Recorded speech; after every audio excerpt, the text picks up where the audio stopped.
Baik, tadi sedikit banyak sudah disampaikan oleh Pak Riko dan juga Pak Jamal. Berkaitan dengan bedah bukunya Bapak Zainal Arifin Muchtar, beliau itu dosen saya di S2, waktu itu mata kuliahnya Hukum Keuangan Negara, dan saya sering menyebutkan nama beliau di perkuliahan saya gitu ketika ada materi-materi yang saya ingat waktu dulu saya kuliah itu disampaikan oleh beliau. Dan mudah-mudahan ini bukan bentuk tidak kualat gitu ya murid membedah buku seniornya gitu.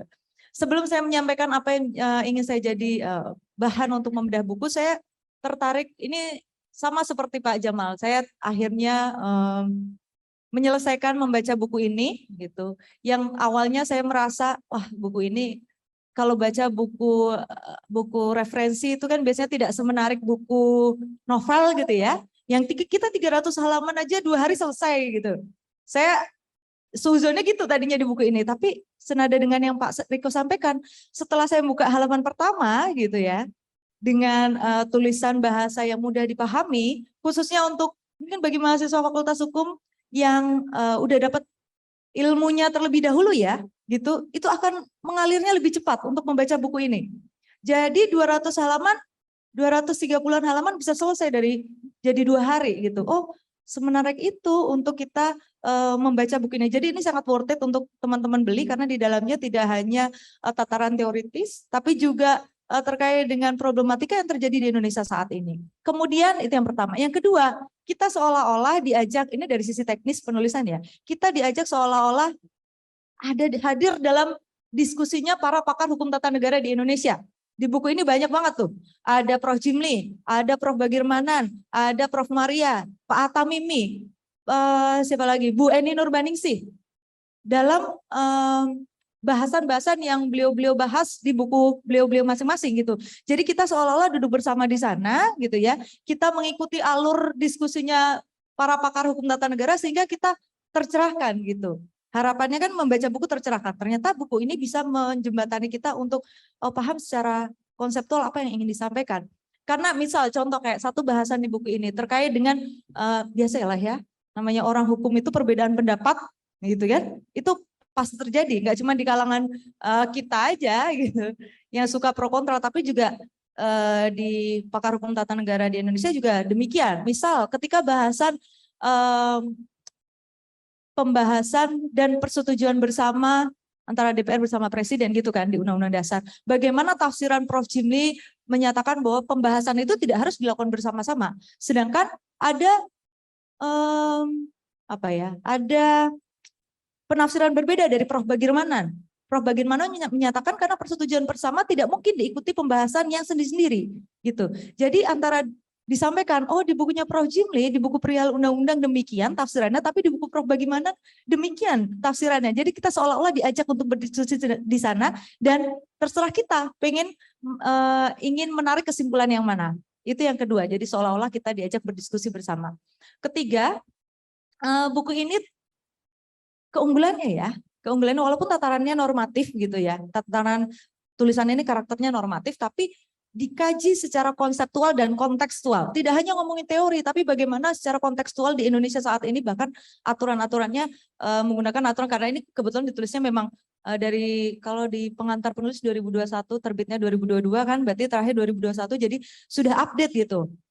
Wajar kalau misalnya undang-undang P3 yang terbaru perubahan kedua untuk masuknya teknik omnibus belum masuk di buku ini, wajar. Mungkin itu akan jadi edisi selanjutnya. Tetapi kita bisa melihat bahwa ini bukunya up to date, relevan untuk teman-teman mahasiswa Fakultas Hukum gitu. Jadi worth it untuk teman-teman beli. Wah, ini saya harusnya jadi marketing gitu. Ya, ini ada 8 bab, mungkin bisa itu slide-nya saya udah bikin ya dengan tuntutan untuk dibikin, jadi kayaknya sayang walaupun slide-nya sederhana tapi nggak ditampilkan gitu terkait dengan pembedahan buku kali ini. Tadi moderator sudah sampaikan ada 8 bab di buku ini. Bab 1 diawali konteks kajian teori apa itu sebetulnya politik hukum. Kemudian di akhir poin 2-nya, jadi di subbab 2 dari bab 1 itu disebutkan terkait intinya ya, terkait pengaruh dari politik hukum dalam dalam proses legislasi sehingga berpengaruh terhadap pembangunan hukum dan pembangunan nasional gitu. Jadi bab 1 itu mengantarkan kita lah ide awal kenapa penting ngomongin politik hukum pembentukan undang-undang. Oh, di sana secara teori politik hukum demikian loh, banyak mengadur buku Prof. Mahfud, kemudian berlanjut terkait dengan pengaruh politik hukum dalam legislasi undang-undang di Indonesia. Boleh di next. Nah, kemudian di bab-bab selanjutnya akan dijabarkan lebih lanjut terkait dengan problematika dari legislasi tersebut. Dari undang-undangnya, tahapan legislasi terkait dengan undang-undang kan ada berapa tahap? Ada berapa tahap? Ada 5 tahap. Ya, di situ disusun sebetulnya secara sistematis sudah ditulis oleh sudah Pak Zainal sudah menuliskan secara sistematis terkait dengan pemahaman tersebut. Boleh di next, itu belum selesai. Ini mengenal politik hukum, posisi awal para pembentuk undang-undang, jadi itu mengantarkan kita terhadap para aktornya gitu ya. Kemudian politik hukum dalam tahapan pembentukan undang-undang. Aspek lain yang mempengaruhi, aspek lain itu tadi sebagaimana yang disebutkan oleh Pak Jamal terkait dengan misal pemberlakuan undang-undang dan lain-lain, teknis legislasi. Nah, ini yang saya tuliskan. Buku ini merefleksikan problematika mendasar dari pembentukan undang-undang. Jadi bab 1 tadi dibuktikan di mana penulis secara sistematis menjabarkan mulai dari bab 1 yang mengantarkan tentang kajian teoretik politik hukum dan kemudian sampai kepada pengaruh dalam segala proses pembentukan undang-undang. Yang ini kemudian dianalisis oleh penulis di bab-bab selanjutnya. Makanya bab-bab selanjutnya bisa di next, itu kemudian saya bantu petakan. Saya bantu petakan antar bab itu karena memang ada yang balik lagi karena nggak bisa dipungkiri itu pembahasannya di bab 2 disebutkan, bab 3 disebutkan lagi. Nah, ini proses legislasi di undang-undang dari perencanaan sampai dengan pengundangan, itu tersentuh di bab 2, 3, 5, penyusunan di bab 2, pembahasan di bab 4 dan bab 5, pengesahan di bab 4, pengundangan di bab 6, dan ada review terhadap undang-undang serta strategi penguatan politik hukum pembentukan undang-undang. Wah, komprehensif banget kan?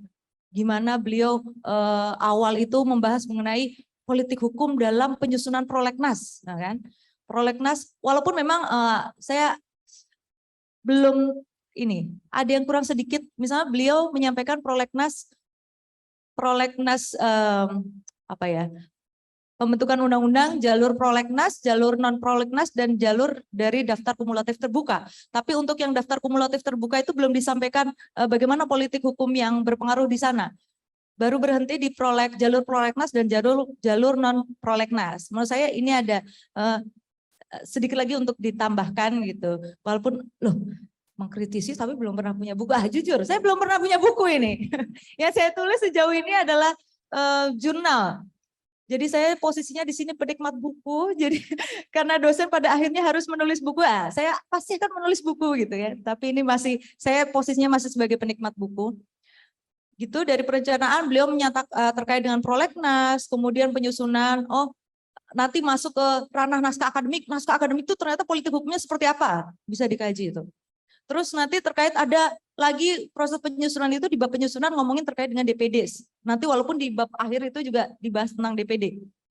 DPD itu ternyata kalau teman-teman mau, ada yang belum dapat isu skripsi ya, coba baca itu buku pembentukan undang. Banyak isunya, misal contoh, bagaimana di Undang-Undang P3, ini disebutkan di bukunya Prof. Zainal. Bagaimana Prof. Zainal lah, karena beliau menurut saya udah konteks keilmuannya menurut saya udah prof gitu ya. Disampaikan oleh Prof. Zainal bagaimana terkait dengan penyetaraan DPD dengan alat kelengkapan dengan alat kelengkapan DPR di Undang-Undang P3, Undang-Undang 12 2011 gitu. Beliau menyampaikan di sana terkait dengan analogi yang tidak seimbang untuk mendudukan DPD itu sejajar dengan alat kelengkapan DPR di Undang-Undang P3. Itu dijelaskan di buku beliau, Pak. Jadi satu isu skripsi kan gitu ya. Kemudian ada lagi beliau ngomongin terkait dengan peraturan pelaksana undang-undangnya di tataran peraturan pemerintah dan peraturan presiden, di mana terjadi overlapping materi muatan kan. Kita kan sekarang trennya adalah delegasi gitu kan. Jadi undang-undang tuh abstrak banget, yang penting nanti ada PP-nya, ada perpresnya gitu kan. Akhirnya delegasi ya nggak selesai. Yang kasihan yang mana? Yang kita bagian teknis lah gitu kan. Tinggal 3 menit. Siap. Hanya aduh saya jadi buyar. Ya, jadi itu terkait dengan tadi apa isu yang diangkat di bukunya Prof. Zainal gitu. Ada konten-konten yang menarik kalau teman-teman jeli melihat isu yang kira-kira bisa diangkat untuk sebuah tulisan gitu. Dipotong temanya, kita elaborasi sendiri kan begitu ya. Di sini juga ada ngomongin penyatuan atap, walaupun memang kita tahu penyatuan atap itu isunya udah umum, tapi beliau mengelaborasi lagi. Kemudian ada terkait dengan perbandingan ketatanegaraan dengan negara lain. Beliau kalau di buku ini diambilnya di Amerika Serikat dan Jepang gitu. Ada satu menarik, ada kata-kata veto ala Indonesia, walaupun saya tidak sepakat dengan itu ya. Gitu. Tapi ya nggak apa-apa, di bukunya beliau, Perpu itu bisa dianggap veto ala Indonesia. Gimana logikanya? Baca. Gimana caranya baca? Beli bukunya kan gitu ya. Aduh. Ya nggak apa-apa, kan dosen saya soalnya kan. 2 menit ya. Gitu. Dan kemudian ini biar nggak di next sekali lagi. Nah, ini hutang penulis kepada pembaca, ini kita bisa temui di bab terakhirnya beliau.